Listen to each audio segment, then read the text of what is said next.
NASA is one step closer to launching astronauts around the moon for the first time in more than 50 years. The space agency is eyeing a March 6th launch date after a successful practice run for the Artemis II mission. Fox's Chelsea Torres is live at NASA's Johnson Space Center in Houston. Chelsea.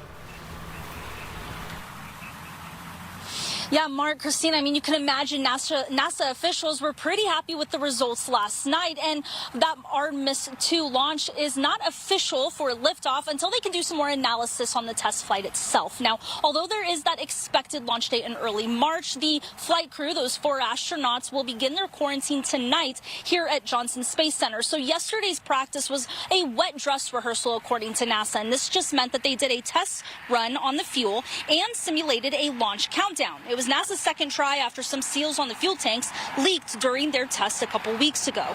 Engineers replaced those seals and filled the tanks with more than 700,000 gallons of liquid hydrogen and oxygen for last night's rehearsal. NASA says they still have to analyze the pad site, and teams will continue to retest the flight systems. Next week, there will be a multi-day safety review on hardware, software, and procedures. But NASA says they're pretty confident they'll be sending humans back to the moon as soon as March 6th. The whole mission is still a flight test. This is our second time to fly the SLS and Orion systems, the first time with crew, the first time with the environmental control systems active, the first time with the flight termination systems active so that we can support crew. Don't want anybody to ever lose sight of the fact that this is a flight test and the entire mission. We will continue to learn. That's the whole point of this mission, is to learn.